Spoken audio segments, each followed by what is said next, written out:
Southern Africa, the impact of apartheid.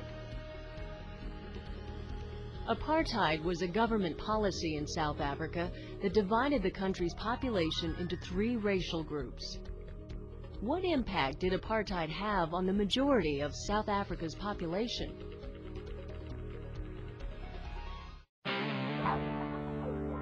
South Africa is located on the southern tip of Africa. It lies between two oceans, the Atlantic to the west and the Indian to the east. This beautiful country has some of the world's most productive gold and diamond mines, many scenic national parks, and several bustling cities. South Africa also has a very diverse population. Its 44 million people speak 11 official languages. But diversity has not always been celebrated in South Africa. In fact, for much of the 20th century, a government policy divided the country's population into three groups: whites, blacks, and people of Asian descent or mixed race. This racial policy was called apartheid, and it severely limited the rights of black South Africans. In the early 1800s, South Africa became a British colony. In 1910, colonists gained independence from Britain. Because most of the country's black Africans, who made up the majority of the population, were not allowed to vote, all of the new country's elected leaders were whites.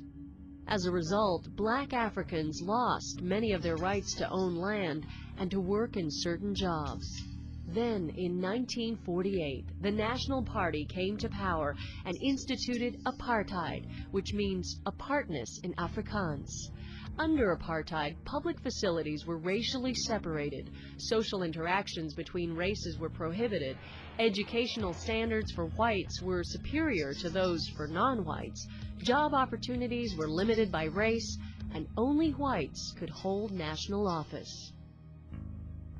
The policy of apartheid outraged many people, both in South Africa and around the world.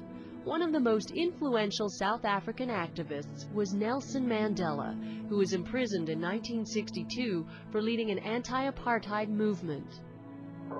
Another outspoken critic of apartheid, the Anglican church leader, Bishop Desmond Tutu, helped launch a non-violent international protest against apartheid by encouraging countries around the world to cease all trade with South Africa.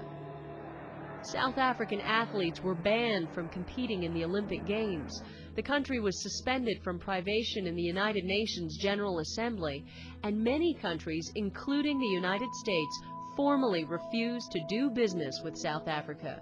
Eventually, pressure both from within South Africa and from the international community took a toll on South Africa's economy and undermined the policy of apartheid.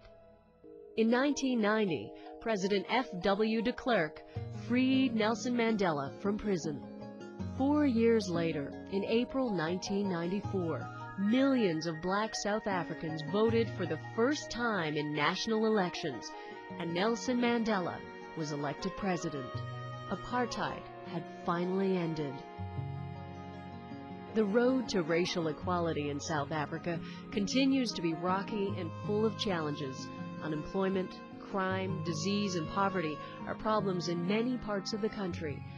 But the post-apartheid era is also exciting and full of promise. In South Africa today, black Africans continue to exercise their right to vote, and they're working their way up the country's economic ladder. In addition, South African schools now have students of many races and backgrounds learning and growing up together. For these South Africans, and for future generations, apartheid will be an increasingly distant memory.